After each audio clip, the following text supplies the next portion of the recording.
गांव के मुखिया यानी सरपंच पहुंचे डीसी से मिलने। डीसी से मिलते हुए वह ज्ञापन देते हुए अपनी समस्याओं को अवगत कराया कि हमारे को इस प्रकार की मेन उन्होंने बताया कि रेट रिवाइज की सबसे ज़्यादा समस्या आ रही है। हमारे साथ हम इनसे बात करते हैं जी। आप आज जो डीसी साहब से ज्ञापन दिया और मिले हैं, क्या क्या समस्याओं को लेकर मिले हैं? मुख्य तौर पे कि जो रेट रिवाइज वाली समस्या है, ये सभी ब्लॉक के साथ साथ 500 ब्लॉकों की समस्या है, जिससे हम बार बार मिलकर 3 से 4 बार डीसी साहब से मिल चुके हैं, लेकिन इसका कोई समाधान नहीं हो रहा। तो आज क्या कहा है डीसी साहब? आज डीसी साहब ने मंडे तक का आश्वासन दिया, लेकिन पिछली बार भी 3 बार 4 बार मिले हैं, यही आश्वासन मिला, लेकिन हम अच्छे से सेटिस्फाई नहीं हो पाए।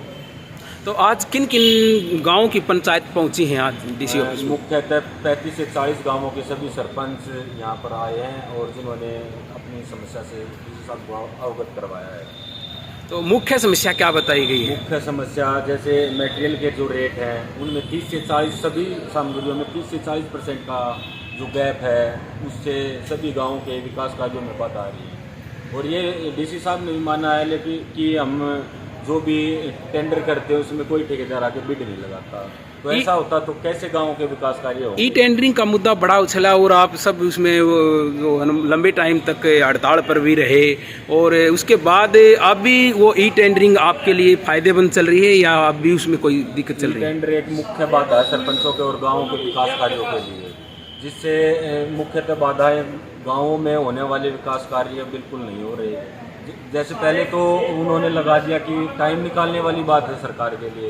पहले बोल रहे थे कि ई टेंडर से काम होंगे, एक भी टेंडर नहीं लग रहा है। ई टेंडर लगाने जाते हैं तो ठेकेदार बिड नहीं लगाते, बिड नहीं लगाते तो विकास कार्य कैसे होंगे? मैं अनिल सरपंच गांव गलोड़ कला।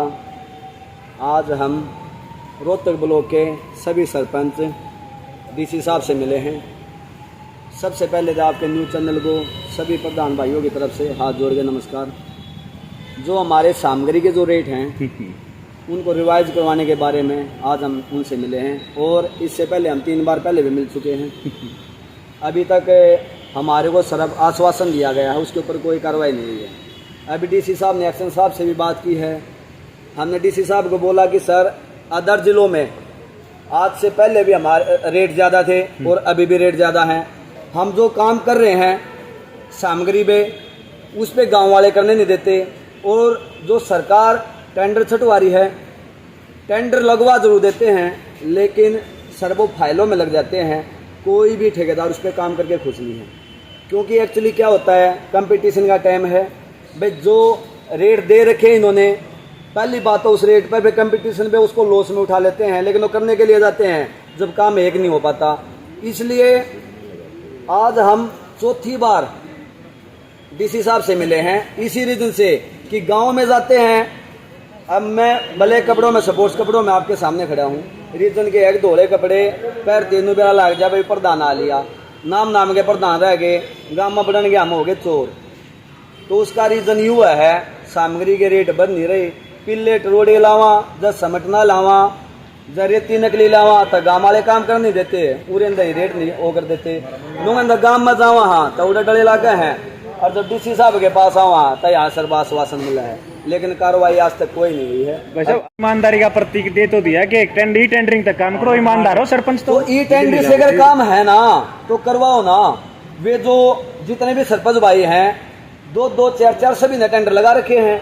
भाई हम इतने खुश ना हैं, क्योंकि हमने जो अपने हाथ तक करवाना था ना, हमने अपनी लड़ाई लड़ ली और हम लड़ते रहेंगे। लेकिन जो सरकार ने चाहो है भाई टेंडरिंग हम काम करवाना चाहो तो ये टेंडरिंग तो हो क्यों ना रहे। मेरे गांव में लाइब्रेरी है, लाइब्रेरी का ठेका उठ गया 10.5 लाख रुपए में। वो आज से 9 महीने पहले जब हम सरपंच चुन के आए थे ना, तब उसका काम स्टार्टिंग हुआ था। आज तक उसके दरवाजे तक नहीं चढ़ लिए हैं। मैंने जे साहब से मिला, मैं जे साहब क्यों रुका पड़ा है कि बोला भाई जो पेमेंट उसकी फर्ज की और जो प्रचार की पेमेंट, अगली पेमेंट तो होती नहीं। पेमेंट नहीं होगी तो काम कितना करेगा। जो नाला मेरे गांव में फरनी पर के बने वो अधूरे पड़े हैं। मैंने अपने गांव का एक उदाहरण दिया है, ये आल गांव का जिक्र है। ई टेंडर वाला पहली बात तो टेंडर ले नहीं रहे, जो ले रहे हैं वो काम पूरा नहीं कर रहे, क्योंकि जो माल लगा रहे हैं उस माल को लगा नहीं देते, जितने लॉस में लगा रहे हैं। इनको तो एक चीज़ चाहिए है, अब ये भी कर रहे हैं अगर भाई एक ऐसा ठेकेदार चुनाएंगे जो भाई सारा का सारा रोहतक ब्लॉक के सरपंच है, जितने भी ब्लॉक नाम दिया था इन्होंने चंडीगढ़ में लुटमारी थी से आपने सारी बातों से अवगत हो। सारा बर्बादी का सिस्टम है। कोई टेंडर में जिस गांव में जो टेंडर हो रहे हैं एक भी काम सही हो रहा है तो चेक करवा ले उसको। जो काम है आप चुन का है देखिए 5 साल में हम ये काम करवाएंगे, 1 साल आपका घट गया काम, एक नहीं 4 साल में काम हो जाएंगे कोई ना पूरे। 1 साल का और बाट देख रहे हैं कि हम भी वो इनाम देंगे। अच्छा, इनाम देने की तैयारी पूरी कर ली है। तैयारी पूरी सरपंचों की, पूरे हरियाणा के सरपंचों की। अच्छा सरपंच साहब, कुछ काम एक आधा जो डीसी साहब से बात हुई, आश्वासन से सहमत है सरपंच एसोसिएशन, आप सब इकट्ठे हो गए हो? डीसी साहब ने पहले भी आश्वासन दे चुके हैं और आज फिर सुना आपने सरपंचों की अलग अलग राय, अपनी हर बात को रखते हुए आपने आज ये डीसी से मिले हों, और आपने कैसी वीडियो लगी है इसको कमेंट बॉक्स में कमेंट ज़रूर दें और ये वीडियो को आगे शेयर करें। और आपको कैसी लगी है इसको कमेंट बॉक्स में कमेंट करना बिल्कुल भी ना भूलें। हमारी ये आम जन से राय है कि क्या होना चाहिए सरपंचों का।